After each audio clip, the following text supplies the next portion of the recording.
Hi అండి, welcome back to healthy Telugu cooking ఛానల్లో. ఈరోజు మీకు చాలా టేస్టీ హెల్దీ అయినటువంటి మటర్ మసాలా బెండి కర్రీ అనేది ఏ విధంగా చేయాలో రెడీ చేయడానికి నేను రెడీగా ఉన్నాను. దానికోసం నేను ఒక హాఫ్ కిలో బెండి తీసుకున్నాను. వాటిని శుభ్రంగా కడిగేసి కట్ చేసి పెట్టుకున్నాను. అందులోకి నేను 2 పండినటువంటి మిర్చి కూడా తీసుకుంటున్నాను. అలాగే ఒక బౌల్ మటర్ తీసుకున్నాను. ఇప్పుడు వీటితోటి చాలా సింపుల్గా టేస్టీగా మనము మటర్ మసాలా బెండి కర్రీ అనేది రెడీ చేయడానికి రెడీగా ఉన్నాను. ఇప్పుడు ఇందులోకి నేను కొంచెం ఆయిల్ తీసుకున్నాను. అందులో పోపు దినుసులు, అలాగే కట్ చేసినటువంటి పండినటువంటి మిర్చి, అలాగే ఒక పెద్ద సైజు ఆనియన్ కూడా తీసుకుంటున్నాను. మీకు ఆనియన్స్ ఇష్టం లేకపోతే మీరు స్కిప్ చేసుకోవచ్చు. కొంతమందికి ఆనియన్స్ అంటే ఇష్టం ఉండదు, కానీ ఆనియన్స్ వేస్తేనే మనకి కర్రీ అనేది గ్రేవీగా చాలా బాగుంటుంది. ఇప్పుడు వీటిని కూడా నేను ఫ్రై చేసుకుంటున్నాను. ఫ్రై చేసుకున్న తర్వాత ఇందులోనికి కొంచెం కరివేపాకు, అలాగే కర్రీకి సరిపడినటువంటి పసుపు కూడా తీసుకుంటున్నాను. ఇప్పుడు ఇవి పచ్చివాసన పోయేంత వరకు ఫ్రై చేసుకొని ముందుగా రెడీ చేసి పెట్టుకున్నటువంటి మటర్ కూడా తీసుకుంటున్నాను.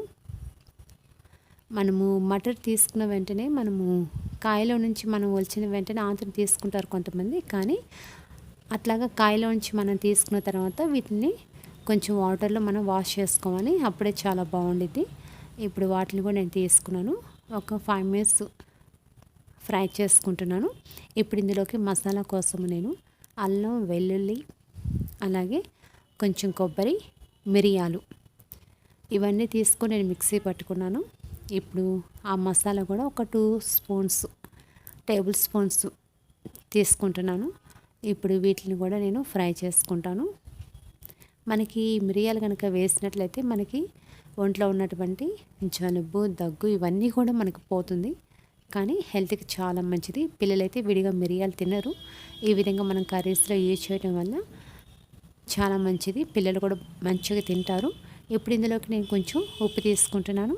అలాగే కర్రీకి సరిపడినటువంటి కారం కూడా తీసుకుంటున్నాను. నేను మిర్చి తీసుకున్నాను, అలాగే మిరియాల పొడి కూడా తీసుకున్నాను, కాబట్టి నేను కారం తక్కువగా తీసుకుంటున్నాను. మీకు కనుక స్పైసీగా ఉండాలనుకుంటే మీరు కారం అనేది ఎక్కువగా తీసుకోవచ్చు.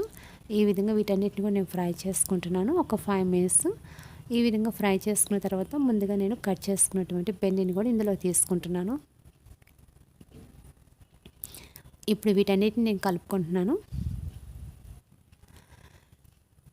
మనము బెండి కర్రీ చేసేటప్పుడు మనం బెండిలో నుంచి కొంచెం జిగట, తీగ అనేది మనకి కనిపిస్తూ ఉంటుంది, కానీ మనము ఈ విధంగా చేయటం వల్ల మనకి బెండకాయ జిగట లేకుండా, జిడ్డు లేకుండా మనకి చక్కగా చాలా బాగా వచ్చేస్తుంది. చూడండి, నేను అంతా కలిపేసుకొని మూత పెట్టుకొని ఒక 5 మినిట్స్ అనేది నేను ఉడికించుకున్నాను. ఉడికించుకున్న తర్వాత మీకు చూపిస్తున్నాను చూడండి.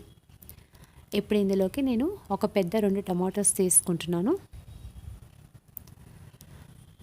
ఇప్పుడు వీటిని కూడా నేను కలుపుకుంటున్నాను.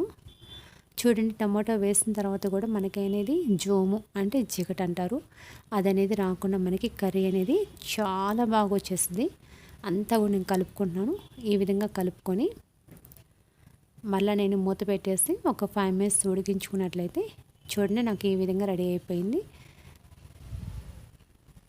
ఇప్పుడు సాల్ట్ తక్కువైపోతే వేసుకోవచ్చు మీరు.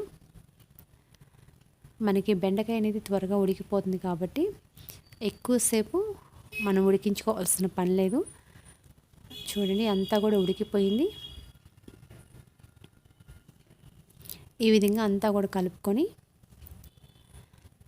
మీకు చూపిస్తున్నాను చూడండి. ఈ విధంగా జిగట లేకుండా చక్కగా మనకి బెండి అనేది, మనకి కర్రీ అనేది రెడీ అయిపోయింది.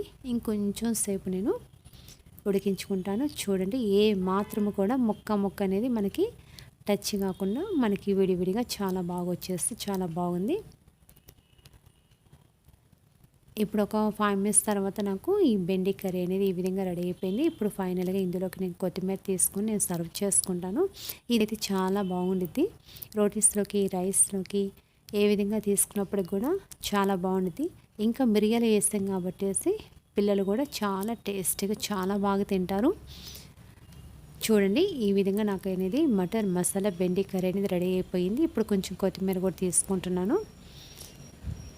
ఇది చేయటం చాలా ఈజీ. ఎలాంటి వాళ్ళైనా చేసుకోవచ్చు. మనకి బెండి, మటర్ అనేది డైజెషన్‌కి చాలా మంచిది కాబట్టేసి డైజెషన్ ప్రాబ్లమ్స్ ఉన్న వాళ్ళైతే ఇది కంపల్సరీగా తీసుకుంటే మనకి డైజెషన్ ప్రాబ్లమ్స్ అనేది ఉండదు. మీరు ట్రై చేయండి, తినండి, హెల్తీగా ఉండండి. ఈ వీడియో కనుక మీకు నచ్చినట్లయితే లైక్ చేయండి, అనేక మందికి మీరు షేర్ చేయండి. అలాగే నా ఛానల్‌ని మీరు ఎంతో సపోర్ట్ చేస్తారని నేను కోరుకుంటున్నాను. Thank you for watching.